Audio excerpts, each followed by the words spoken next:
Mga Lodi, don't skip ads po tayo. Maraming salamat sa patuloy ninyong pagsuporta. Paki-like and share naman dyan mga Lodi. At sa mga gustong mag-donate sa ating GCash or regular na load, mag-comment lang po tayo. Para patuloy tayong makapag-upload ng mga bagong kabanata. Marami pong salamat. Subaybayan natin ang kwento ng isang kabataang nangarap para sa kanyang mga mahal sa buhay. Mula sa pinakamahina tungo sa pinakamalakas. Alamin natin ang kwento ng kanyang buhay. Kabanata 2641 hanggang Kabanata 2650. Kabanata 2641. Hindi sumagot si Exquisite, at nagpatuloy silang dalawa patungo sa makalangit na lupain. Mga kawan ng Phoenix ang lumilipad sa itaas, mga banal na bukal ang nakabitin sa himpapawid na napapalibutan ng ulap. Mga dambuhalang dragon ang Mar-Ingel na naglalakad sa lupaing natatakpan ng iba't ibang kakaibang bulaklak at luntiang damo. Marami ring bihirang hayop. Saan man lumingon si Hansen, puro kagila-hilalas at pambihirang tanawin ang nakikita. Sa ilang sandali pa lamang ng kanilang pagbaba, 3 deified xenogeneics na agad ang nakita ni Hansen. Isa roon ay isang deified plant. Napakakilabot nito, naiintindihan ko na kung bakit itinuturing na pinakadakilang lahi sa Sansinukob ang Very High. Napakaraming yaman dito. Kahit ang makapangyarihang Extreme King ay wala sa kalingkingan nito, hindi talaga maikukumpara. Kung ipagsasama sila sa Very High, magmumukha lamang silang mga pulubi. Halos hindi makapagsalita sa matinding pagkagulat si Hansen. Sari-saring makapangyarihang xenogeneics ang gumagala kung saan-saan, at sa kalapit na kagubatan, kaliwat kanan ang mga deified xenogeneics. Nasa barko pa rin ni Exquisite, nagpatuloy silang lumipad ng 10,000 milya. Bagamat napakaraming deified xenogeneics ang kanilang nadaanan, wala pa silang nakikitang kahit isang Very High. Mula pa noong matuklasan ng aming lahi ang lugar na ito noong unang panahon, dinadala na ng aming mga nakatatanda ang iba't ibang uri ng xenogeneics dito. Sa loob ng bilyon-bilyong taon, ito ang naging bunga. Pero mabagal kaming dumami. 200 katao na lang kami ngayon, at hindi namin magamit ang karamihan sa mga yamang naipon namin. Subalit ang mga nilalang na aming pinagsama-sama ay nagparami ng nagparami. Sila ang bunga ng aming pagsisikap, paliwanag ni Exquisite. Naintindihan ni Hansen kung bakit nakakalikha ng napakaraming deified elite ang Very High. Ang lugar na ito ay parang organikong kayamanan. Sa dami ng yaman dito, madaling gumawa ng mga deified elite. Si Bauer naman ay nakahiga ng comfortable sa sahig ng barko, pinagmamasdan ang kakaibang mga bulaklak at damo. Mukha silang pangkaraniwan, pero kilala ni Hansen si Bauer. Alam niyang handa itong kumilos anumang oras. Patuloy na lumipad ang maliit na bangka. Pagkaraan ng ilang sandali, nakaramdam si Hansen na tila may kakaiba sa takbo ng oras sa lugar na iyon. Hindi niya matukoy ng eksakto kung gaano nakatagal mula nang una niyang makita ang lupain. Nang lumapit sila sa mga kabundukang nababalutan ng ulap, nakita ni Hansen na may mga palasyo roon na nakapaloob at nakapalibot sa mga bundok, umaangkop ng perpekto sa kanilang hugis. Natatabangan ng mga ulap, animoy isang larawang makalangit. Paglapag ng barko sa paanan ng bundok, napansin ni Hansen ang isang hagdang bato na umaakyat patungo sa palasyong bato sa tuktok ng bundok. May isang lalaking Very High na bumababa mula roon. Exquisite, bumalik ka na. Marahil nga ay may kasabihang mas maganda ang damo sa kabilang bakod, sapagkat ang mga isinilang sa ganoong makalangit na paligid ay tila likas na maharlika. Pangalawang kapatid. Bumaba si Exquisite mula sa barko at yumuko sa lalaki. Iwinasiwas ng lalaki ang kamay bilang senadorias na huwag nang maging magalang. Tiningnan niya si Hansen at nakita si Bauer na nakaupo sa balikat nito. Kumunat ang noo niya. Ikatlong kapatid na babae, bakit ka nagdala ng 2 tao? Sino sa kanila ang iyong silkworm? Siya si Hansen. Siya ang pinili ko. Ang batang iyan ay anak niya. Kinailangan niyang isama dahil wala siyang maiiwanang mag-aalaga sa kanya, paliwanag ni Exquisite. Tumango ang lalaki at hindi na muling tiningnan sina Hansen at Bauer. Sinabi niya kay Exquisite, "Tara na. Handa na ang altar. Maaari na nating tapusin ang kontrata." Tumango si Exquisite at sinabi kay Hansen, "Sumunod lang kayo sa akin. Huwag kayong lalayo." Tumango si Hansen. Pagbaba niya ng barko, bigla niyang naramdaman na para bang dinadagonan siya ng bundok. Medyo bumagal ang kanyang kilos. Magkaiba ang kapaligiran ng outer sky kumpara sa labas ng Sansinukob. Masasanay ka rin, wika ni Exquisite. Tahimik lang na tumango si Hansen at sumunod sa hagdang bato. "Bunso, maaari mo sanang piliin si Lone Bambo ng Sky. Bakit isang crystallizer ang pinili mo?" Walang kakaiba sa katawan ng crystallizer. Hindi sila magiging dakila, diretsahang sabi ng lalaki habang umaakyat sila. Bakit parang hindi ito kahawig ng ibang very high? Naisip ni Hansen habang minamasdan ang lalaki. Hindi naman siya naapektuhan sa insulto nito. Iba ang itsura ng lalaki kumpara kina Likir, Bixie, at Exquisite. Mas ordinaryo ang dating niya, hindi kasing lamig ng iba pang very high na nakilala ni Hansen. Nagbigay lamang ng hindi malinaw na tugon si Exquisite, halatang wala siyang interes makipag-usap. Nang marating nila ang kalahatian ng bundok, naroon ang isang pavilion na yari sa bato. May nakaukit na pangalan dito, Half-Life Fate. Hindi alam ni Hansen ang kahulugan nito, ngunit biglang may isa pang lalaki ang lumapit. Kumaway siya kay Hansen. Narito ka para maging silkworm ni Exquisite. Ayon sa batas ng Very High, kailangan ng siyam na antas ng armor talent para maging karapat-dapat. Hayaan mong subukin kita. Mukhang hindi alam ng lalaki na nasuri na si Hansen dati. Inakay siya nito papunta sa pavilion at binuksan ang isang sisidlang bato na nakapatong sa mesa. Nang buksan ang takip, nakita ni Hansen ang isang God Spirit Touch sa loob. Patikin mo ng dugo ang God Spirit Touch at hintayin ang resulta, utos ng lalaki. Pangalawang kapatid, hindi na kailangan. Nasuri na siya ni Bixie gamit ang God Spirit Touch. 11 ang armor talent niya. Higit pa siya sa karapat-dapat, paliwanag ni Exquisite. 11. Isa lang siyang crystallizer. Imposibleng magkaroon siya ng ganoong talento. Nagbibiro ka, o baka nagkamali si Bixie. Kahit kami, bihirang makapanganak ng may ganoong talento. Kailangan pa rin siyang subukan. Ayokong dahil sa maling resulta ay maantala ang lahat. Tuloy-tuloy ang salita ng lalaki, parang makinilya. Hindi na pinansin ni Hansen ang daldal ng lalaki. Lumapit siya sa sisidlan, tinaas ang kanang kamay, at piniga ang gitnang daliri.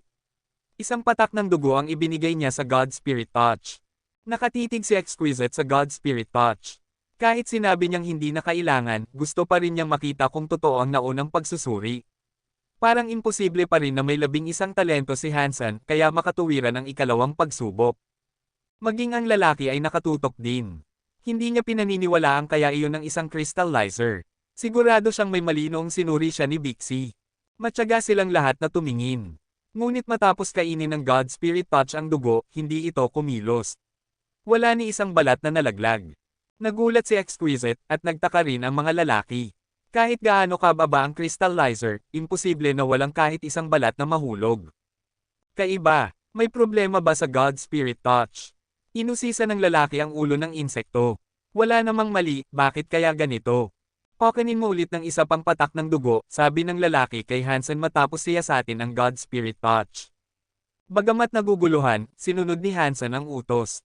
Pinigan niya muli ang daliri at nagbigay ng isa pang patak ng dugo. Kabanata 2642. Nang ilagay ni Hansen ang pangalawang patak ng dugo sa harap ng God Spirit Touch, wala pa ring ipinakitang kakaibang reaksyon. Nilunok nito ang patak pagkatapos ay bumalik muli sa dati nitong walang kilos na anyo. Ang apat ay matagal na naghintay, umaasang may mangyayari. Pero nanatili lamang ang insekto sa ilalim ng sisidlan, hindi gumagalaw kahit kaunti. Kung hindi nila nakita mismo na nilunok nito ang dugo, iisipin nilang patay na ito. Nakunat ang noo ng lalaki. Wala siyang ideya kung ano ang nangyayari. Kinuha niya muli ang God Spirit Touch para tiyakin na wala itong problema. Ang kakaiba, gaano man kaina ang talento niya, hindi posibleng wala siyang armor talent kahit kaunti, bulong ng lalaki habang patuloy niyang sinusuri ang nilalang. Ngunit wala siyang natuklasan. Baka masyado nang matanda ang God Spirit Touch, at hindi na nito kayang magpalit ng balat. Tanong ni Exquisite, at nagpatuloy, ito ang pinakaunang God Spirit Touch na pagmamayari ng Alpha, hindi ba? Ginamit ito sa pagsusulit halos buong buhay ng Alpha, at iyon ay bilyon-bilyong taon na ang nakalipas. Baka nga dumating na sa wakas ang panahon nito. Umiling ang lalaki. Nang dalhin ni Bixie si Yoshansen dito, maayos namang gumana ang pagsusulit. Hindi pa naman iyon katagal. Bakit bigla na lang titigil ngayon? Well, bukod doon, anong iba pang posibilidad ang maisip mo? Hindi posibleng wala man lang armor talent si Hansen, sagot ni Exquisite. Alam din ng lalaki na imposibleng mangyari iyon. Kung wala siyang kahit 4 armor talent o mas mataas, imposibleng maabot ni Hansen ang antas ng hari. Dahil narating na niya iyon, kahit gaano siya kaina, hindi bababa sa 4 ang kanyang talento.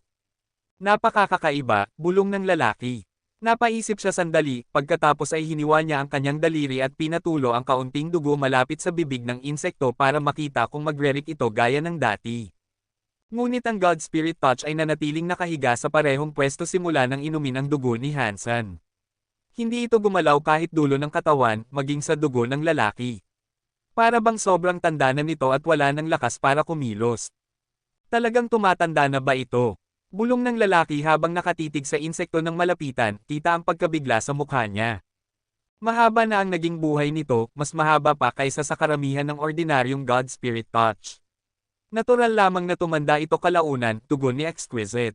Hindi natin magagawa ang pagsusulit ngayon, mahina at seryosong wika ng lalaki. Wala akong ibang God Spirit Touch dito. Kailangan nating bumalik at humingi ng isa pa. Saka pa lang natin may pagpapatuloy ang pagsusulit. Wala nang kailangang pagsusulit. Napili ko na siyang maging silkworm ko. Hindi mahalaga kung ano man ang kanyang armor talent, malamig na sagot ni Exquisite. Pero, susubukan pa sanang magsalita ng lalaki, pero mabilis siyang pinutol ni Exquisite. Wala akong oras para dito. Ako ang magpapasya kung sino ang gusto kong gawing silkworm. At tingnan mo, nakapagpasya na ako. Nabuksan ang bibig ng lalaki, ngunit walang lumabas na salita. Sa huli, ngumiti na lamang siya at tumango. Kung nakapagpasya ka na natanggapin ang batang ito bilang silkworm mo, ayos lang. Sa ganyang kaso, pumunta na tayo sa altar. Pagkatapos nyon, siya ang nanguna sa kanila paakyat ng bundok hanggang marating nila ang palasyo sa tuktok. Pagdating nila, huminto ang lalaki at nagsabi, Exquisite, hihintayin kita sa labas. Kung may kailangan ka, sabihin mo lang. Second brother, pakialagaan mo ang batang ito. Gusto ko siya, kaya huwag mo siyang paiyakan, bilin ni Exquisite habang nakatingin kay Bauer. Huwag kang mag-alala, Exquisite. Aalagaan ko siya, mabilis na sagot ng lalaki. Bauer, dito ka lang muna. Huwag kang magiging pasaway, okay? Sabi ni Hansen habang ibinababa ang bata. Alam niya na sa lakas at ugali ni Bauer, hindi magtatagumpay ang lalaki kung sakaling subukan siyang lokohin. Magiging mabait ako, Dad, nakangiting sagot ni Bauer habang tumingin ng matamis kay Hansen. Hinaplos ni Hansen ang ulo ng anak bago sumama kay Exquisite papasok sa bulwagan. Pagkapasok nila, agad nagsara ang pinto. Wala siyang nakita ni isa mang tao sa loob pero sa dulo ng bulwagan ay may isang altar. Napatanong siya, ibang-iba ang second brother na iyon sa iba ninyong lahi. Nagpatuloy lamang si Exquisite sa paglalakad, ngunit sagot niya habang naglalakad, ang mga anak ng Very High ay nahahati sa dalawang grupo. Ang isa ay sumusunod sa Very High Sense, samantalang ang iba ay pwedeng pumili ng Geno Art na gusto nila. Ako at si Brother Bixie ay nag-aral ng Very High Sense. Si second brother Leo naman ay ibang landas ang pinili. Bakit kailangan kayong hatiin? Tanong ni Hansen, puno ng kuryosidad. Bahagyang kumislot si Exquisite, pero nagkibit balikat na parang wala lang. Ang pagsasanay ng Very High Sense ay unti-unting nag-aalis ng aming emosyon. Nakakasama iyon sa aming kakayahang magparami. Doon naintindihan ni Hansen kung bakit kailangan silang hatiin. Upang magpatuloy ang kanilang lahi. Kung lahat ng Very High ay magiging parang mga malamig at walang damdaming makina, hindi na sila magpaparami at siguradong mauubos ang kanilang angkan. Itinaas ni Hansen ang tingin. Ang altar sa unahan ay may malaking plataporma na may malaking pogen sa gitna. Bukod doon, wala nang ibang laman. Maglagay ka ng patak ng dugo mo sa pogen, utos ni Exquisite. Inilabas niya ang sarili niyang dugo at itinulo sa loob. Inaasahan na ni Hansen ang ganito. Sinabi na sa kanya ni Sky Palace Leader kung ano ang mangyayari. Kaya't mabilis din siyang nagbigay ng patak ng dugo. Nang suluhin ng Jade Furnace ang dalawang patak ng dugo, bigla itong nagliwanag at kumislap ng tila kosmikong liwanag. May umuugong mula sa loob nito. Hindi makita ni Hansen kung ano ang nasa loob pero dama niya na puno ito ng kaalaman tungkol sa universo. Habang lumalakas ang liwanag, nakatuon ito sa mga ukit sa harapan ng Pogen, isang simbolong tatsulok. Lalo pang kumislap ang mga ukit hanggang sa umapoy ito na parang araw. Ilapat mo ang kamay mo sa simbolong iyon, sabi ni Exquisite. Alin, kaliwa o kanan? Tanong ni Hansen. Nasa iyo. Ang mga lalaki ay kaliwa, ang mga babae ay kanan. Kung ganoon, kaliwa ang gagamitin ko. Agad niyang inilapat ang kanyang kaliwang kamay. Parang dumampi siya sa nagbabagang bakal. Napaatras si Hansen dahil sa init. Sa oras na iyon, naglaho ang liwanag sa Jade Furnace at isang kumikislap na tatsulok ang naimarka sa kanyang kamay. Pagkatapos mawala ang hapdi, nawala rin ang marka. Wala nang bakas sa balat niya. Iyon na ba iyon? Tanong ni Hansen kay Exquisite. Oo, tapos na, sagot nito habang tumango. Alam ni Hansen na mula ngayon, mararamdaman na ni Exquisite ang kanyang iniisip at nararamdaman, para bang bukas na libro ang kanyang isipan. Kaya nagsimula siyang mag-isip ng kung ano-ano para subukan ito. Sa isang iglap na mula si Exquisite at napasigaw, tama na. Totoo ngang nababasa mo ang isip ko, nakangiti si Hansen habang nakatingin sa kanya. Kabanata 2643. Mabuti at alam mo na. Huwag mo nang iisipin pa ang mga ganoong bagay, sabi ni Exquisite, kunwari kalmado kahit na nakita na niya ang iniisip ni Hansen. Ang ibang mga silkworm mula sa ibang lahi ay maaaring hindi alam na sila ay binabantayan ng mga very high, pero hindi na nakakagulat na alam ito ng mga taga-sky. Sa katunayan, ang Sky at Very High ay dating iisang pamilya, at hindi kailanman itinagol ng Very High ang bagay na iyon. Kaya hindi rin nagulat si Exquisite na alam ni Hansen ang tungkol dito. Tara na, tutulungan kitang magsanay dito sa Outer Sky. Ang dami ng mapapasa iyong mga yaman sa susunod na 4 na taon ay nakadepende kung gaano ka kahusay, sabi ni Exquisite habang naglakad palabas ng palasyo. Iyon na ba yun? Tanong ni Hansen, may halong pagtataka. Ano pa ba ang inaasahan mo? Tugon ni Exquisite. Wala bang mga supervisor na dapat makausap o karagdagang proseso ng pagpaparehistro? Nalilito si Hansen. Mula nang dumating sila, ang tanging ibang very high na nakita niya ay si Second Brother. At siguradong hindi kasing taas ng ranggo ni Exquisite si Second Brother. Hindi na kailangan ng ganon. Simula nang nakapasok ka rito sa Outer Sky, mahigpit ka ng binabantayan ng aming pinuno. Dahil wala namang pumipigil sa iyo, ibig sabihin ay pumayag na ang aming mga leader.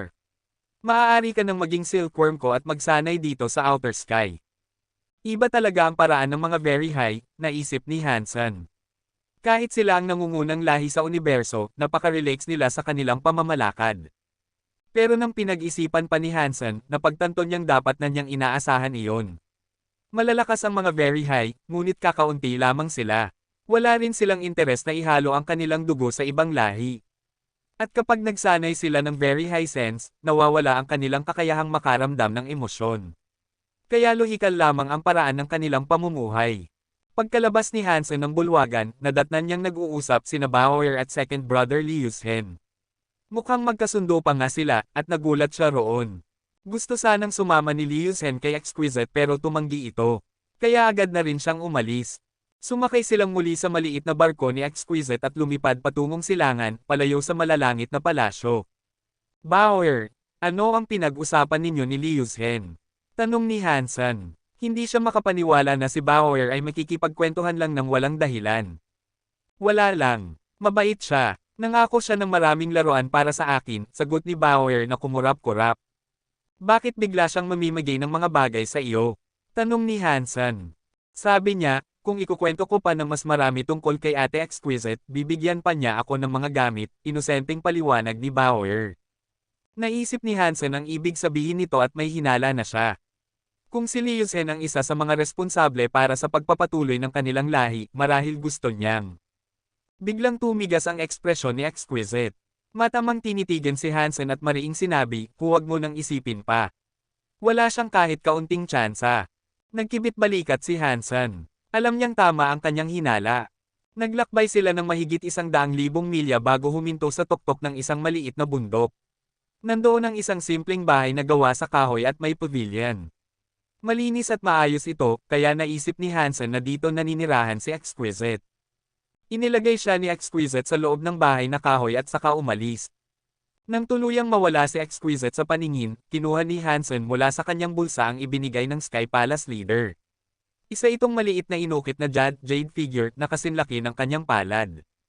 Sabi ng Sky Palace leader, kapag lumayo na sa akin si Exquisite, hihina o tuluyang mawawala ang kakayahan niyang manmanan ako. Dapat malayo-layo siya. Siguro ngayon, hindi na niya nararamdaman ang aking 7 pandama, ano?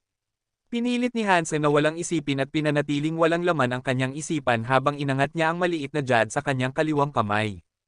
Nagningning ng liwanag ang maliit na jade, hindi mula rito mismo, kundi mula sa kamay ni Hansen. Kumikinang ang tatsulok na marka sa kanyang kamay at unti-unting nagbago ang anyo nito upang maging kasing hugis ng jade. Hindi ako makapaniwala. Totoo ngang gumagana ito. Masayang sabi ni Hansen. Hindi alam ni Hansen kung ano ba talaga ang maliit na Jad. Sinabi lang ng Sky Palace leader kung paano ito gamitin pero hindi na ipaliwanag kung paano gumagana ang bagay na iyon. Sa katotohanan, ito ay isang mahiwagang kagamitan na parang video camera. Ngunit sa halip na larawan lamang, kaya nitong mag-record ng lahat ng 7 pandaman ni Hansen. Kapag itinapat niya ang estatwa sa tatsulok na marka sa kanyang kamay, hindi na mararamdaman ni Exquisite ang kanyang tunay na iniisip o nararamdaman. Ang makikita lang niya ay ang naitalang ulit-ulit na sensasyon. Karamihan ng naitala ni Hansen ay mga pakiramdam niya habang nagsasanay. Kaya kung minamanmanan siya ni Exquisite, iisipin lamang nitong abala siya sa pag-eensayo. Subukan natin kung paano ito gumagana. Habang hawak niya ang Jad, nag-record siya ng mga iniisip. Nagmuni-muni siya, si Lady Exquisite ay napakaganda at napakabait. Siya ang pinakamabuting babae na nakilala ko. Kahit hindi kami maaaring maging magkaibigan, basta't maprotektahan ko siya, sapat na iyon. Matapos ang recording, sinuri niyang muli kung paano ito lalabas.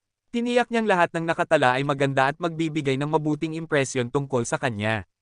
Pagkatapos, itinago na niya ang maliit na Jad. Kung minamanmanan siya ni Exquisite, tanging ang mga naitala lamang ang makikita nito. Kaya malaya siyang pumili kung ano ang nais niyang ipakita rito. At kung magkaharap sila, maaari niyang isabay sa real-time ang maliit na Jad upang hindi maghinala si Exquisite. Sa ngayon, mukhang gumagana ang plano ng Sky Palace leader. Pero hindi pa rin kampante si Hansen. Kung sakaling madiskubre ni Exquisite ang kanyang ginagawa, kailangan niyang makahanap ng ibang paraan upang maprotektahan ang kanyang isipan. Habang hinihintay ang pagbabalik ni Exquisite upang malaman kung epektibo ang kanyang pagtatago, biglang may pumasok na isang bagay sa bintana. Nagulat si Hansen. Akala niya ay isang Xenogeneic iyon. Pero nang makita niya ng malapitan, napagtanto niyang ito'y ang parehong God Spirit Touch na nakita niya sa Half-Life Fate. Nakahinga siya ng maluwag. Alam niyang hindi iyon makakapanakit, kaya hindi siya natakot. Bakit naman ito napunta rito? Bulong ni Hansen. Lumipad ang God Spirit Touch sa harap niya, at mabilis niya itong hinuli gamit ang kanyang kamay. Hindi man lang ito tumakas, bagkus ay parang kusang nagpaubaya. Teasy, teasy. Umupo ito sa palad ni Hansen, itinampay ang mga pakpak at naglabas ng kakaibang tunog, tila ba may nais itong iparating sa kanya. Kabanata 2644. Habang nagtataka si Hansen kung ano ang nais ng God Spirit Touch, bigla siyang nakatanggap ng isang iniisip. Bigyan mo ako ng ilang patakpan ng dugo mo. Nagulat si Hansen. Nakasalamuha na niya ang isang God Spirit Touch dati, kaya alam niyang kaya nitong makipag-ugnayan ng kaunti. Pero itong God Spirit Touch na ito ay mas malakas kaysa sa huli niyang nakita. Sa Sky Palace, ang mga iniisip ng God Spirit Touch ni Bixie ay malabo at hindi malinaw. Mas naramdaman lamang ni Hansen ang mga damdamin nito kaysa sa malinaw na komunikasyon. Pero ang isip ng God Spirit Touch na ito ay napakalinaw, para bang tuwirang nagsasalita sa kanyang tainga. Bakit kita bibigyan ng ilang patak ng dugo ko? Tanong ni Hansen habang hawak niya ang maliit na nilalang. Palitan, sagot ng tinig ng God Spirit Touch sa kanyang isipan. Talagang nakakapag-usap ito. Kung nabubuhay sila ng matagal, nakaka-evolve sila. Ang insektong ito ay nabuhay pa noong buhay pa ang Very High Alpha. Malamang ay nakapaglakbay na ito sa buong universo kasama ang Alpha. Talagang espesyal ito, bulong ni Hansen sa sarili. Ano ang gusto mong ipagpalit? Tanong ni Hansen. Sumunod ka sa akin, sabi ng God Spirit Touch. Pagkatapos ay pumagaspas ito ng pakpak at lumipad palabas ng kahoy na bahay. Bitbit si Bauer, agad na sumunod si Hansen dahil sabik siyang makita kung ano ang alok ng nilalang. Binalaan siya ni Exquisite na huwag lisanin ang bundok dahil maaaring mapanganib pero hindi iyon nakapigil kay Hansen. Basta't hindi siya lumayo ng husto, wala siyang dapat ikatakot. Mabilis lumipad ang God Spirit Touch, mas mabilis pa kaysa kay Hansen. Ginamit ni Hansen ang lahat ng lakas niya para makasunod. Halos isang araw silang lumipad, at ang galaw ng God Spirit Touch ay paikot-ikot at hindi tuwid, na para bang may matinding ikinatatakot ito. Habang lumilipad, nag-alala si Hansen na baka makasalubong siya ng mga deified Xenogeneic. Kung isang transmutation class o mas mataas ang makaharap niya, wala siyang laban. Pero sa kabutihang palad, wala siyang napansing ganoong nilalang. Ang mga nakita lang niya ay mahihina na hindi banta. Sa huli, puminto ang God Spirit Touch sa isang lambak. Ang lambak ay lantian at puno ng halaman. Mayroon pa itong napakalaking kagubatan ng kawayan na kumikislap na parang jade. Pumasok sila sa kagubatan hanggang sa umabot sa isang maluwag na bahagi na may nakatanim na maliliit na puting bulaklak. Nang lapitan ni Hansen, napansin niyang kakaiba ang mga bulaklak. Mukha silang maliliit na diwata na nakasuot ng puting damit. Kahit ang kanilang mga mukha at pilik mata ay malinaw na makikita. Pero nakapikit ang lahat ng diwata, kaya mahirap matukoy kung buhay nga ba sila. Lumipad ang God Spirit Touch at nagpagaspas ng malakas. Nayanig ang mga bulaklak at nagising ang mga diwata. Pagmulat nila, nagtipon-tipon sila na parang natatakot. Iniaalok ko ang mga ito kapalit, sabi ng God Spirit Touch gamit ang isip. Ano ang mga ito? Tanong ni Hansen habang nakatingin sa mga puting bulaklak na may malakas na life force. Mga flower fairy, sagot nito. Para saan sila? Muling tanong ni Hansen. Mahilig ang mga God King Bee sa kanila, paliwanag ng nilalang. Hindi agad naintindihan ni Hansen ang ibig sabihin, kaya nakinig siya habang pilit ipinaliwanag ng God Spirit Touch. Ang mga fairy flower daw ay nakakaakit ng God King Bee, at mahalaga iyon para sa kanya sa hinaharap. Magkano ang gusto mong dugo kapalit nito? Tanong ni Hansen. 100 patak, sagot nito. Napakarami naman. Ganito na lang, isang bulaklak bawat isang patak. Sandali, bilangin ko, 17 sila, kaya bibigyan kita ng 17 patak. Payag ka ba? Nakangiting tanong ni Hansen, na halatang nakikipagtawaran. Payag, mabilis na sagot ng God Spirit Touch. Sinabi nito kay Hansen na hukayin ang mga ugat ng bulaklak para madala niya. Kaya sinimulan ni Hansen ang paghuhukay. Sa proseso, nanginginig ang mga flower fairy, parang natatakot. Huwag kayong mag-alala, hindi ko kayo sasaktan, wika niya na may ngiti. Pagkatapos, humingi ng dugo ang God Spirit Touch. Agad namang piniga ni Hansen ang kanyang kamay at kinuha ang 17 patak ng dugo. Nilaplap ng maliit na nilalang ang dugo na parang gutom na gutom. Nagkulay rosas ang malakristal nitong katawan. Nang matapos, bigla itong lumipad at hamukay sa lupa, saka nagsabi, matutulog ako. Pagkatapos ay naglaho ito sa ilalim ng lupa. Tinawag pa ito ni Hansen, pero hindi na tumugon. Kaya dinala na lamang niya ang mga bulaklak pabalik sa bahay na kahoy.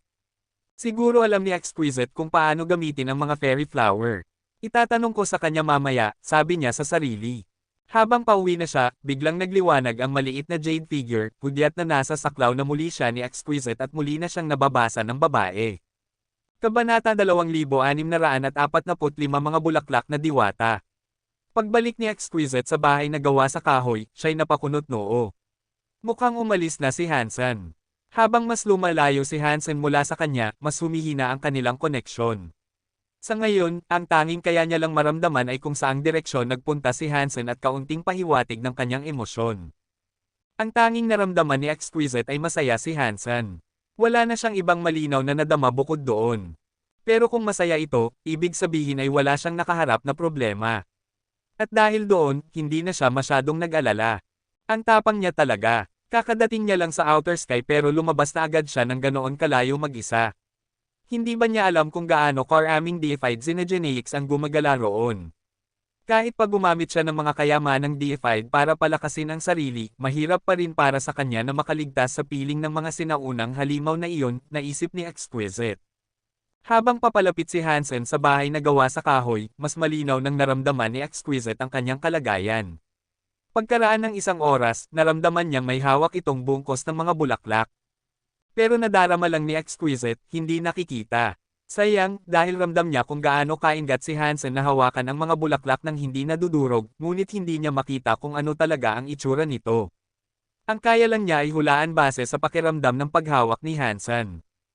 Ang kasiyahan ni Hansen ay dumaloy rin sa kanya. Mukhang nakatagpo na ito ng isang kayamanan. Mga bulaklak na diwata, biglang napagtanto ni Exquisite nang mas lumapit si Hansen at mas malinaw na nadetect niya ang iniisip nito. Nakolekta ni Hansen ang mga bulaklak na diwata. Ngunit hindi niya alam kung paano ito gamitin, kaya dinala niya ito pabalik upang itanong sa kanya. Paanong nangyari iyon? Hindi makapaniwala si Exquisite. Ang mga bulaklak na diwata ay kakaiba at bihira. Maraming taga very high ang gustong magkaroon nito, ngunit napakahirap hanapin ng mga ito. 2 araw pa lang si Hansen sa outer sky, ngunit nakatagpo na siya ng bulaklak na diwata. Napakaibang pangyayari nito, kaya't kahit hindi niya pa nakikita, hindi siya kumbinsido na totoong bulaklak na diwata ang dala ni Hansen. Siguro nagkamali lang siya ng akala. Ngunit nang makita na niya ng direkta si Hansen, nanlaki ang mga mata ni Exquisite. Totoong bulaklak na diwata ang dala nito, at hindi lang isa kundi 17. Karaniwan, ang bulaklak na diwata ay namumulaklak lamang ng isang beses kada 100 milyong taon. Kung may 17 bulaklak, ibig sabihin ay 1.7 bilyong taon na itong nabubuhay. Sa kasaysayan ng mga taga-very high, hindi ganoon kahaba ang 1.7 bilyong taon, ngunit napakabihira pa rin ang bulaklak na nabuhay ng ganoon katagal. Kahit pa makahanap ang iba ng bulaklak na diwata, karaniwan ay may 2 o 3 bulaklak lang ito. Sa Very High Palace, mayroong pinakamatandang bulaklak na may 72 bulaklak, ang tinatawag na Fairy King Flower, at iyon ang pinakamahalagang bulaklak ng mga taga Very High. Ang dala ni Hansen ay may 17th bulaklak. Hindi iyon masama. Kung maaligan at mapalago niya pa ito, malaking tulong iyon para sa kanya. Bakit ka lumabas ng mag-isa? Tanong ni Exquisite nang bumalik si Hansen sa bakuran. Gusto ko lang sanang tingnan ang paligid. At tingnan mo, nakakita ako ng kakaibang bulaklak. Alam mo ba kung para saan ito? Tanong ni Hansen, ipinakita ang mga bulaklak na para bang aksidente lang niyang natagpuan. Hindi niya binanggit ang pakikipagpalitan niya sa God Spirit Touch. Bagamat alam ni Exquisite na may tinatago si Hansen, nakinig pa rin siya. Pagkatapos ay sagot niya, iyan ay bulaklak na diwata. Kung mapalago mo ito, maaari itong maging isang true God-class plant synergenic. Pero napakabagal ng paglaki nito. Isang bulaklak lang ang tatubo kada 100 milyong taon. Kapag umabot ito sa 72 bulaklak, magiging isang paru-paro ito. At kung magiging true God pa, nakadepende iyon sa kapalaran at lakas nito. Tinitigan ni Exquisite ang halaman sa kamay ni Hansen at dagdag niya, ang hawak mo ay may 17th bulaklak. Ibig sabihin, kalahating deified na ito. Kung makadagdag pa ng isa, magiging ganap na itong deified. 100 milyong taon bawat bulaklak. Wala pang ang sumisibol na bagong usbong. Hindi ko na yata aabutin ang 18 bulaklak, biro ni Hansen na may mapait na ngiti. Sadyang napakahaba ng panahon para sa isang tao. Hindi naman siguro. Ang bulaklak na diwata ay hindi nagpapakita ng senyales ng paglaki. Kapag dumating ang oras, bigla na lang tatubo ang isang bagong bulaklak sa magdamag. Baka malapit na itong magkaroon ng isa pa, sagot ni Exquisite. Para saan naman ang mga bulaklak? Tanong ni Hansen. Pagkatapos mag-isip, sagot ni Exquisite, maraming gamit ito. Maaari itong gawing gamot, pero bihira itong gawin maliban na lang kung talagang kailangan. Mas gusto ng karamihan na itanim ito sa sariling hardin. Ang presensya ng bulaklak na diwata ay nakatutulong sa paglaki ng mga kalapit na halaman at nilalang. Maaari rin itong pahabain ang iyong buhay. At, kalaunan, makakaakit ito ng God King Bees. Doon nagmumula ang pinakamalaking benepisyo. Ano naman ang benepisyong iyon? Mabilis na tanong ni Hansen. Kapag nakain ng God King Bee ang nectar ng bulaklak na diwata, malalasing ito at mahuhulog sa ilalim ng bulaklak. 10,000 beses na mas madali itong patayin sa ganoong estado. At kung maging deified ang bulaklak at makakaakit ng mga deified God King Bees, napakalaking bagay noon. Pero isa na lang ang kulang bago maging deified ito, hindi ko alam kung kailan patatubo ang 18 bulaklak, bulong ni Hansen na may panghihinayang. Ramdam niyang mas maswerte ang iba kaysa sa kanya.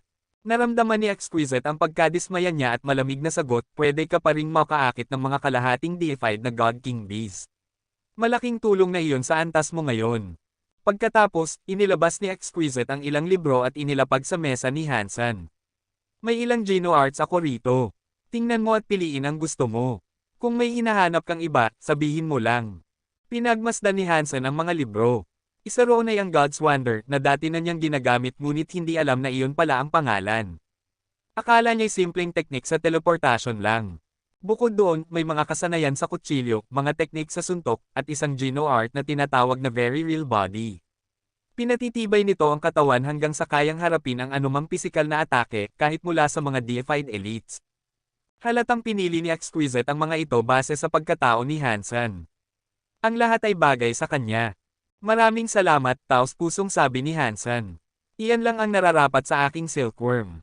Magpatuloy ka lang sa pagsasanay. Kung may kulang, ipaalam mo agad, malamig na sagot ni Exquisite. Bago umalis, tinuro pa niya, ang kopya ng Very Real Body na ito ay para lamang sa hindi pa deified. Kapag nakamit mo ang deified na antas, maibibigay ko ang kabuuan ng sining na ito.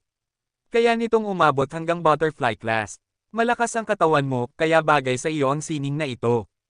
Sumang-ayon si Hansen. Tinanggap niya ang mga Geno Arts at itinanim ang mga bulaklak na diwata sa hardin, hinihintay na makaakit ng mga God King Bees upang madaling mapatay ang mga ito. Kabanata 2646. Maraming yaman ang makukuha mula sa mga Xenogeneic ng Outer Sky, ngunit napakadelikado para sa mga karaniwang estudyante na makuha ang mga ito. Ang bahay na ito ay nakakapigil sa kahit anong deified na Xenogeneic na makalapit sa loob ng 1,000 milya. Ngunit kung lalabas ka sa saklaw na iyon, mahirap nang masabi kung ano ang mangyayari sa'yo. Kapag nagkataon na mag-isa kang nakatagpo ng panganib, baka hindi nakita mailigtas sa oras. Kaya kung gusto mong mangaso, mas mabuting sabay tayong dalawa, sabi ni Exquisite. Anong uri ng mga primitive na deified Xenogeneic dito ang maaari kong mapagpraktisan? Tanong ni Hansen. Dahil nandito na rin siya, nais niyang makakuha ng mas maraming deified resources. Kalat sila kahit saan. Hindi sila sinadyang paramihin ng mga tao natin, ngunit dumami sila ng kusa sa paglipas ng mga taon. Hindi nila ginagambala ang mga tahanan ng very high, pero malaya silang nakakapunta kahit saan nila gusto. Kaya, kapag lumabas ka sa mga ligtas na zona, dapat maging maingat ka sa bawat hakbang.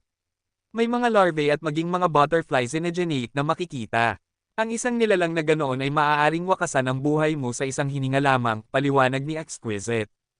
Nagulat si Hansen. Akala ko may mga yamang malaya kong makukuha. Bakit ganoon pala kadelikado? Kung nais mo ng resources, hindi mo kailangang mangaso ng sarili mo. May nakahanda ang aming lahi para sa iyo, sabi ni Exquisite. Nag-iba ang tono ng kanyang boses habang nakatingin kay Hansen. Ano ang inihanda nila para sa akin? Tanong ni Hansen. Sumunod ka sa akin, simpleng tugon ni Exquisite. Inilabas niya si Hansen mula sa hardin. Ngunit sa pagkakataong ito, hindi niya ginamit ang kanyang maliit na barko. Ipinatong niya ang kanyang kamay sa balikat ni Hansen at bigla silang na-teleport ng napakalayo. Sa kabilang dulo, hindi niya pa rin binitiwan si Hansen. Muli niyang ginamit ang teleportation ability niya. Inulit niya ito ng 12-dosenang beses bago sila tuluyang huminto. Nakita ni Hansen ang butil ng pawis sa noo ni Exquisite at namumula rin ang kanyang mukha. Malinaw na malaki ang nagastos niyang lakas para lamang madala siya ng ganoon kalayo. Narito na tayo, wika ni Exquisite, habang nakatingin sa harapan. Sinundan ni Hansen ang kanyang tingin. Sa harap nila ay may kakaibang lawa, hindi tubig ang laman nito, kundi mga ulap. Akala ni Hansen na baka natatakpan lamang ng makapal na hamog ang ibabaw ng lawa, ngunit nang silipin niya, hindi niya matanaw ang ilalim. Kahit malakas ang kanyang paningin, hindi niya makita ang mas malalim pa sa 10 metro. Ngunit ang 10 metrong iyon ay purong ulap lamang. Wala siyang bakas ng tubig. May kumikislap pang ang gumagalaw sa loob ng hamog. Ang lohang ito ay tinatawag na Underworld Lake dahil ang Outer Sky ay nasa pagitan ng tunay na mundo at ng Antimatter World. May nagsasabi na ang lawa na ito ay nagsisilbing koneksyon papunta sa Antimatter World, 100 para marating iyon. Hindi ko alam kung totoo iyon, paliwanag ni Exquisite habang nakaturo sa kakaibang lawa. Wala pang sumisid dito, Yuzisa ni Hansen. May narinig na siya noon tungkol sa mga teorya ng Antimatter World, ngunit pawang sabi-sabi lamang.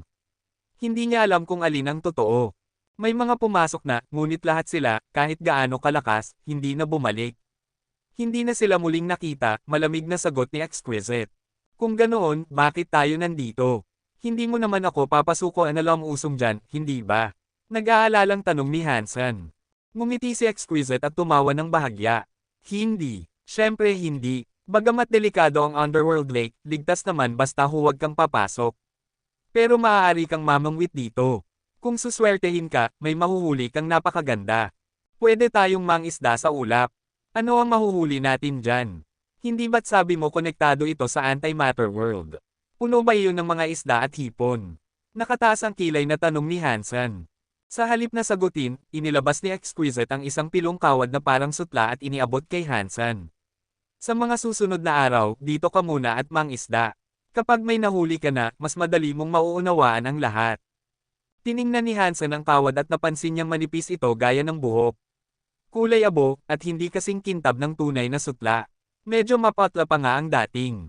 Habang masusing pinagmamasdan ni Hansen ang sinulid, nakaramdam siya ng pagkaasiwa. Wala man lang kasamang pamalo, ni kawit o pain. Kahit si Jiang Taigang ay may hawak na pamalo kahit wala siyang kawit. Samantalang siya, isang pirasong kawad lamang ang binigay. Walang kawit, walang pain. Paano ako makakahuli ng kahit ano dito? Tanong ni Hansen, puno ng pag-aalinlangan. Pero alam niyang may dahilan si Exquisite kung bakit ganoon ang ibinigay sa kanya. Lagyan mo ng dugo mo at subukan, utos ni Exquisite. Nagpatak si Hansen ng dugo sa kawad at inisip, ito ba ay lugar ng very high o pugad ng mga vampira? Lahat dito kailangan ng dugo. Narinig ni Exquisite ang iniisip niya, kaya pumikit siya at sinabing, hindi naman talaga dugo ang kailangan. Jeans mo lang, anumang anyo. Dugo lang ang pinakamadali. Natahimik si Hansen. Ayaw na niyang makipagtalo. Nang sumipsip ng dugo ang kawad, bigla itong gumalaw at umangat mula sa kanyang kamay. Dumampi ito sa kanyang buhok at tuluyang nawala. Nagulat si Hansen. Napansin niyang mayroon ng isang hibla ng pilak sa kanyang buhok, iyon ang sutlang ipinasa sa kanya. Ngayon, pakiramdam niya ay konektado iyon sa kanyang isipan. Sumusunod ito sa bawat utos ng kanyang isip. Kaya niyang pahabain o paikliin ayon sa gusto niya, parang buhay. Ano ba talaga ang bagay na ito? Tanong ni Hansen. Ito ay isang xenogeneic treasure na tinatawag na Underworld Silk, paliwanag ni Exquisite. Gawa ito sa Cloud Silk Essence ng Underworld Lake. Wala itong tier, hindi rin ito pang-atake. Kahit isang ordinaryong tao, kaya itong punetin. Ngunit ito lamang ang bagay na kayang bumalik mula sa Underworld Lake. Magagamit mo ito para mangisda sa lawa. Kung ganoon, bakit dugo ko ang pain? Inis na tugon ni Hansen. Nakakainis para sa kanya na ipaliwanag ni Exquisite ang mga bagay ng paisa-isa. Hindi mo kailangan ng pain. Nasa sutla na ang jeans mo. Ang presensya mo mismo ang nagsisilbing pain. Pagkaraan ng ilang sandali, muling nagsalita si Exquisite, may mga bagay pa akong dapat asikasuhin. Habang wala ako, dito ka muna at mangisda. Huwag kang lalayo sa lugar na ito. Sobrang dami ng xenogeneic dito, ngunit hindi sila lumalapit sa pampang ng Underworld Lake. Kaya dito ang pinakaligtas na lugar para sayo. Gusto ko ring mangisda, ani Bauer, nakatitig kay Exquisite. Isa lang ang sobra naming Underworld Silk. Bibigyan kita kapag bumalik ako, sagot ni Exquisite. At bago pa makapagsalita si Hansen, ginamit na niya ang teleportation at naglaho. Tumibok ng mabilis ang puso ni Hansen. Hinaba ng Underworld Silk ang sarili nito, dumaan sa kanyang kamay, pababa sa kanyang paa, at tuluyang lamusong sa lawa. Talaga bang may mahuhuli ako dito? Bulong ni Hansen, nakatingin sa kawad na naglaho sa kalaliman ng Underworld Lake. Hindi niya mapigilan ang magduda. Kabanata 2647. Medyo na-curious si Hansen. Umupo siya malapit sa lugar kung saan nawala ang Underworld Silk sa mga ulap at naghintay kung ano ang mangyayari. Ngunit matapos ang halos isang oras na paghihintay, hindi gumalaw ni kaunti ang Underworld Silk. Hindi niya alam kung gumagana ba talaga ito o hindi. Sinusubukan lang ba ni Exquisite ang pasensya ko? Bulong ni Hansen sa sarili. Pagkatapos ay tumingin siya kay Bauer at nagsabi, Bauer, gusto mo bang mangisda? Gusto ko? Sagot ni Bauer sabay tango. Kung ganun, ibibigay ko na ito sayo. Inabot ni Hansen kay Bauer ang Underworld Silk. Huwag kang mag-alala, Dad. Makakahuli ako ng sobrang laking isda para sayo, masayang sabi ni Bauer. Matagal na niyang gustong subukan ang pangingisda, at ngayon ay tinutupad na ni Hansen ang matagal na niyang hinihintay. Siguradong kaya mo yan, sagot ni Hansen na may ngiti. Ayaw niyang wasakin ang pag-asa ni Bauer, pero sa isip niya, walang kawit at walang pain. Wala tayong mahuhuli dito. Akala niya ba siya si Jiang Taigang na nakakahuli kahit walang gamit? Napakaseryoso ng itsura ni Bauer habang nangingisda. Samantala, binuklat naman ni Hansen ang teksto tungkol sa very real body. Magaganda ang mga kasanayan sa kutsilyo at suntok na nakapaloob doon. Talagang top class na Geno Arts. Pero dahil mataas na rin ang antas ng kasanayan ni Hansen sa paggamit ng kutsilyo at kamao, sapat na masulyapan lang niya ang mga iyon.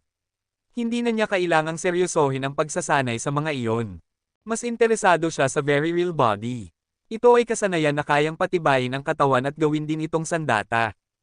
Ngunit mataas ang rekisito ng very real body pagdating sa lakas ng katawan.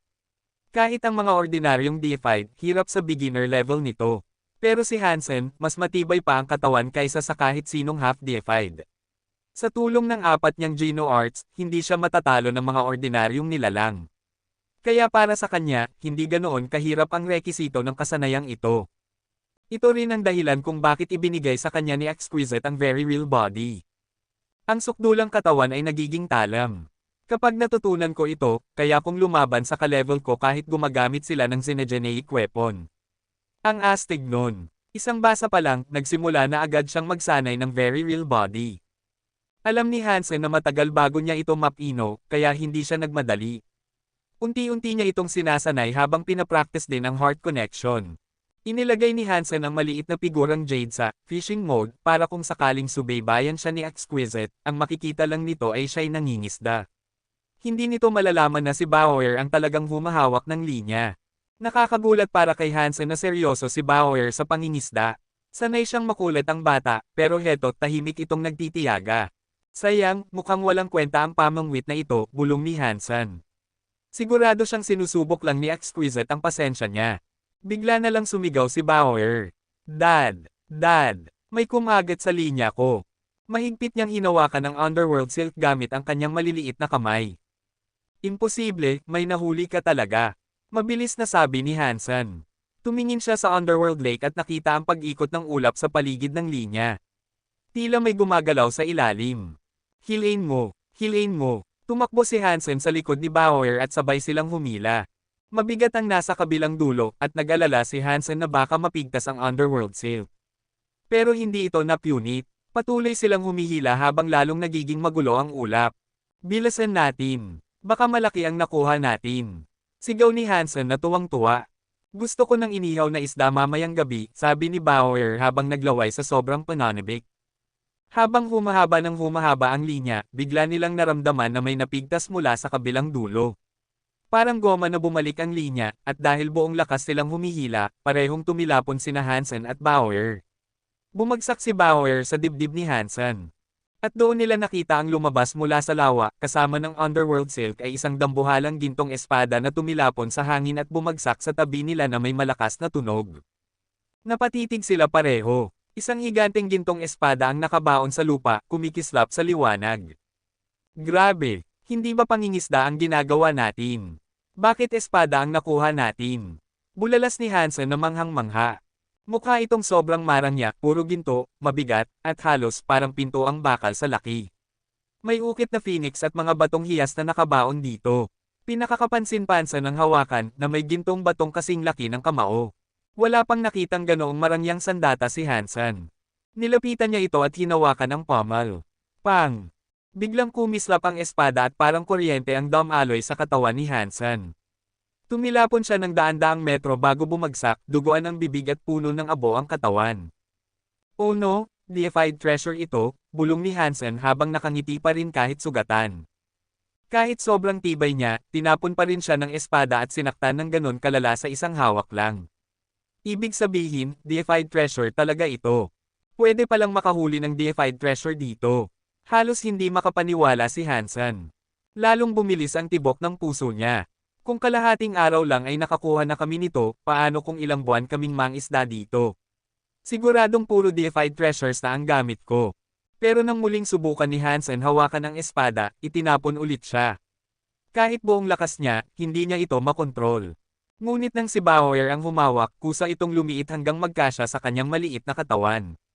Para bang ito ay para lang sa kanya. Hindi kaya para lang sa nakakahuli ang mga gamit na ito. Napaisip si Hansen. Agad niyang inihulog ulit ang underworld silk sa lawa at nagdasal. Sige na, bigyan mo rin ako ng gintong espada. Kahit mukhang mayaman lang ako, okay na. Kabanata 2648. Kapag sapat ang laki ng gantimpala, kaya maging napakapasyente ni Hansen. Umupo siya malapit sa lawa, halos kalahating araw na hindi gumagalaw.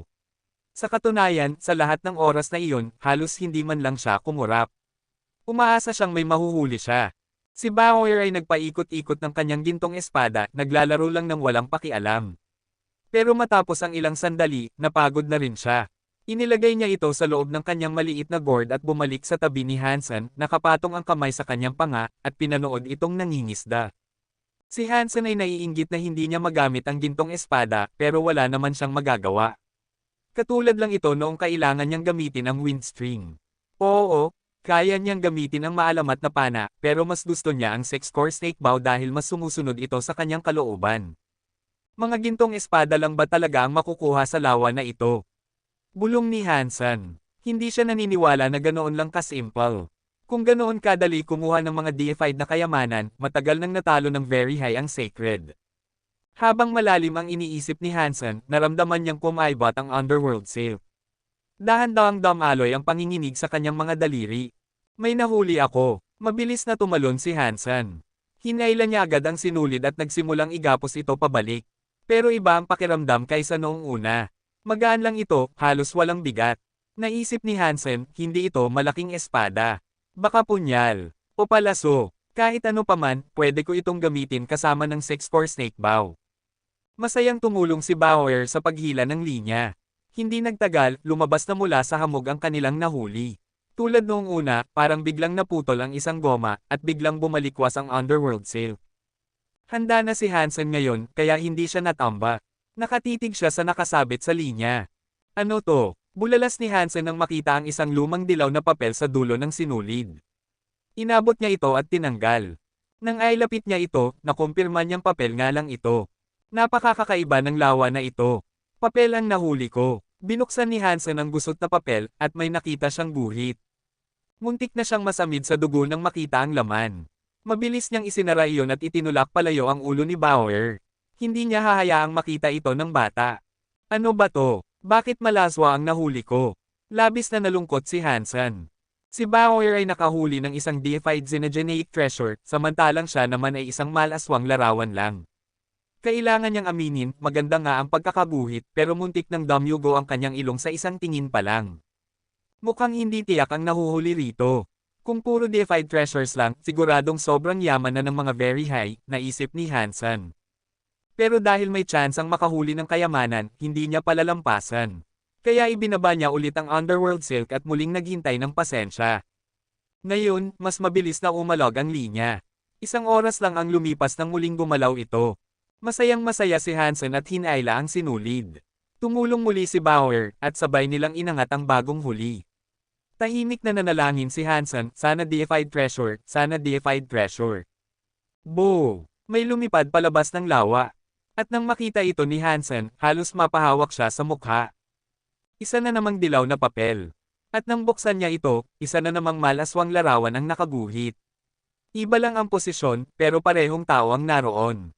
Diyos ko, comics ba ito ng Kalaswan? Sobrang inis ni Hansen.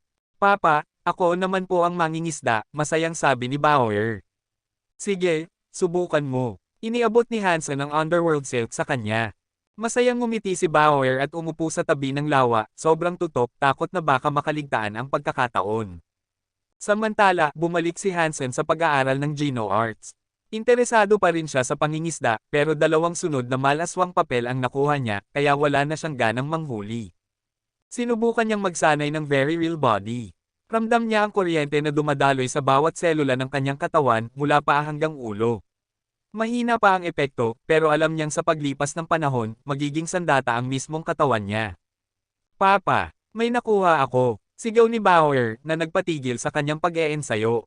Mabilis na tumulong si Hansen sa paghila. Mabigat ang nahuli ngayon. Baka isa na namang malaking espada, naisip niya. Papa, ano kaya ito? Tuwang-tuwa si Bauer, parang sugarol na sabik malaman ang susunod na kapalaran. Hilahin natin para makita. Tuloy sila sa paghila, at maya-maya'y lumabas na mula sa hamog ang kanilang huli. Isang makinang na bagay ang Yumarko sa hangin na parang bahaghari, kumikislap na parang araw. Hindi makita ni Hansen kung ano iyon dahil sa matinding liwanag, pero ramdam niyang malakas ito. Hinailan niya si Bauer palayo. Pang! Bumagsak ito sa lupa. Nang lumiwanag, nakita nilang maliit lang pala. Nakakurbo ito parang bahaghari, may 3 hiyas na hugis araw, buwan, at bituin. Napakaganda nitong tingnan. Ano ito? Tanong ni Hansen, litong-lito. Ito ay isang magandang hair clip. Masayang kinuha ni Bauer at isinabit sa kanyang buhok. Tapos humarap kay Hansen, Papa, bagay ba? Oo, napakaganda, sagot ni Hansen habang nakatitig sa hair clip. Hair clip, mukhang kahit ano pwedeng mahuli rito. Pero ramdam ko ang kapangyarihan nito, hindi ito ordinaryo. Ang dali palang kumuha ng kayamanan sa lawa na ito, halos hindi makapaniwala si Hansen. Bauer, magpalitan tayo ng pangingisda, sabi niya. Masayang pumayag si Bauer at iniabot muli ang underworld silk.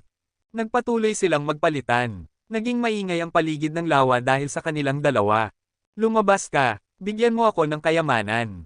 Sigaw ni Hansen. Isang dilaw na papel na naman ang lumipad palabas. Wow! Ang ganda! Masayang sigaw ni Bauer. Dilaw na papel, tuwang-tuwang boses ni Bauer, paulit-ulit itong nangyari sa tabi ng Underworld Lake. Kabanata 2649. Nakatingin si Hansen sa makapal na tumpok ng dilaw na papel na naipon niya.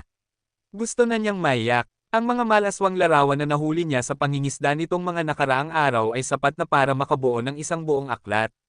Bukod sa mga dilaw na papel, wala na siyang nahuli pa. Huwag mong sabihing wala itong silbi, paalala niya sa sarili. Kung tutuusin, mukha naman silang parang isang comics. Kung hindi lang nandoon si Bauer, gusto sana ni Hansen na suriing mabuti ang mga iyon. Tiningnan ni Hansen si Bauer. Malaki ang kaibahan ng karanasan nito sa pangingisda. Iba't ibang bagay ang nakukuha niya, kahit hindi lahat ay mga diipikadong kayamanan, mas magaganda pa rin kaysa sa mga dilaw na papel na nakuha ni Hansen. Mukhang malas lang talaga ako nitong mga nakaraang araw.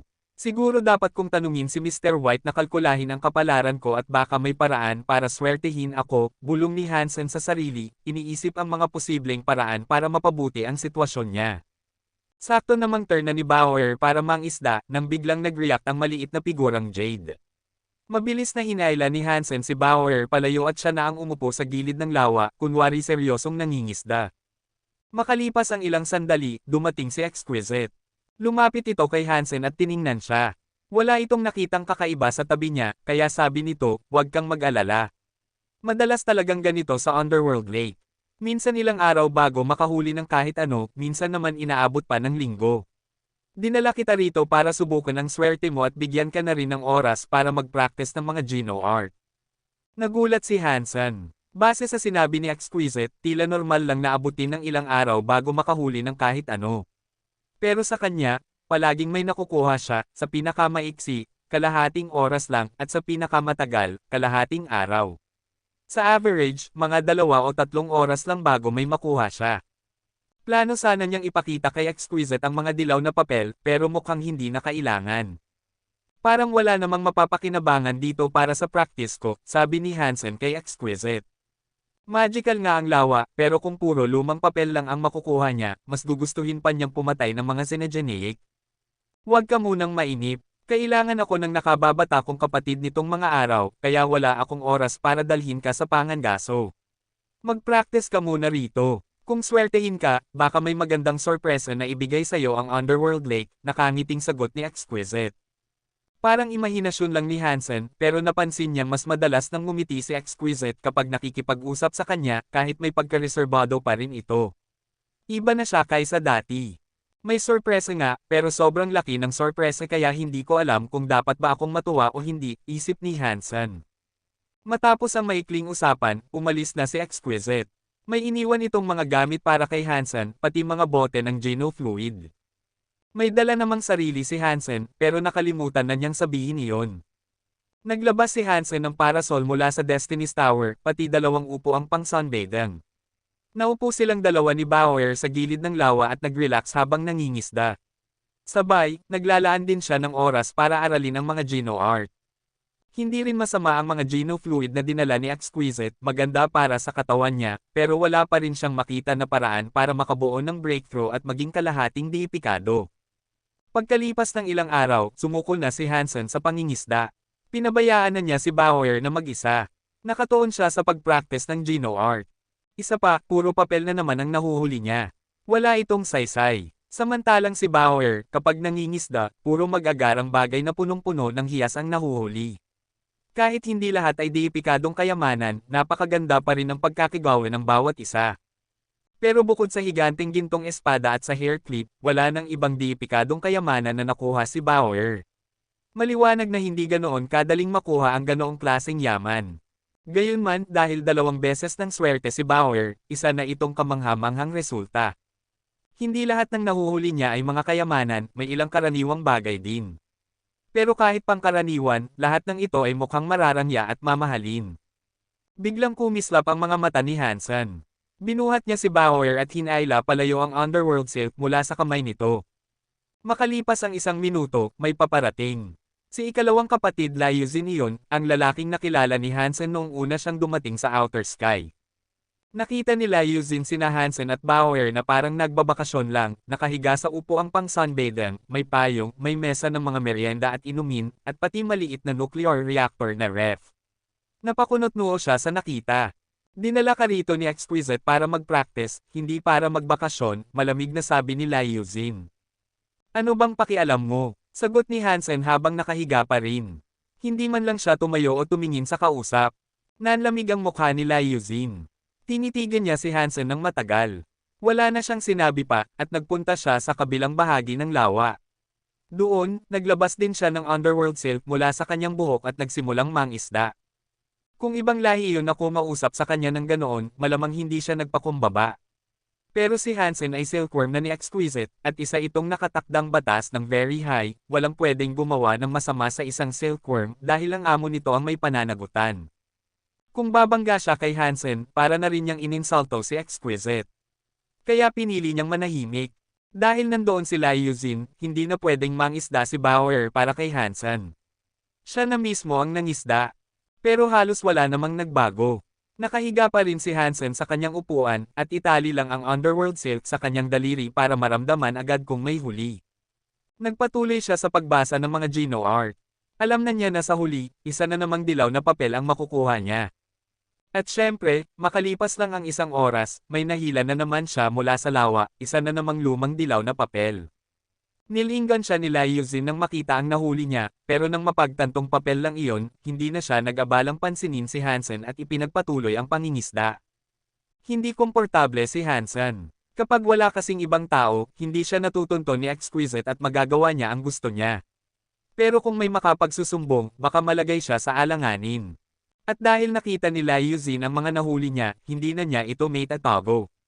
Kung gusto ni Exquisite na makita ang mga papel, wala siyang choice kundi ipakita. Anong ginagawa ng taong ito rito? Inis na isip ni Hansen. Hindi niya mapaalis sila Yuzin, at hindi rin siya pwedeng umalis. Wala siyang magawa kundi magpatuloy sa pangingisda. Pagkalipas ng kalahating araw, napansin nila Yuzin na may kakaiba. Sa maikling oras na iyon, 3 beses nang may nahuli si Hansen mula sa lawa, lahat lumang papel nga lang pero sobrang bilis ng catch rate niya. Nang makuha ni Hansen ang ikatlong papel, itinabi nila Yuzin ang kanyang underworld silk at lumapit sa kanya. Pikito mo sa akin ang mga papel na iyan. Kabanata 2650. Bakit ko naman ipapakita sayo? Tanong ni Hansen, kalmado ang boses at hindi nagmamadali. Basta na lang niyang iginulong ang papel, saka malamig na tumingin kay Yuzin habang nagsasalita. Tiningnan ni Yuzin si Hansen ng may pang-uuyam, saka siya mapait na ngumisi. Kasama ka na ng very high ngayon. Oo, at ano ngayon? Walang bakas ng emosyon sa mukha ni Hansen. Hindi nagalit si Yuzin. Sa halip, ngumiti siya at nagsabi, gusto ko lang ipaalala sa'yo na kung ang isang very high ay may iuutos sa'yo, hindi ka pwedeng tumanggi. Talaga? Kakasabi ko lang ng hindi. Ano gagawin mo tungkol doon? Sagot ni Hansen. Akala ni Hansen lalaban si Yuzin, pero mukhang hindi ito umaabot sa ganoong punto. Patuloy lang siyang malamig na nakatitig kay Hansen, at pagkatapos, bumukas ang ikatlong mata sa kanyang noo. Ang itim at puti nitong mga mata ay parang yin-yang ng Tai Chi. Umiikot ang simbolo, at worry bang may liwanag na hindi nakikita na namumuo rito. Ngayon, para bang kayang tagusan ng kanyang tingin ang lahat ng bagay, dahilan para mapakunot ang noo ni Hansen. Tiningnan nila Yuzin ang dilaw na papel ni Hansen. May pang-uuyam sa kanyang mukha nang sabihin niya, akala ko may nahuli kang maganda, pero isa lang pala itong malaswang larawan. Na-overestimate kita. Pagkatapos noon, binaliwala na muli nila Yuzin si Hansen. Bumalik siya sa kanyang pwesto sa pangingisda at ipinagpatuloy ang ginagawa. Nagkataon lang. Habang nangingisda sila Yuzin, gumalaw ang kanyang underworld silk. Malakas ang pag-uga, at worry bang may mabigat na nahuli sa kabilang dulo.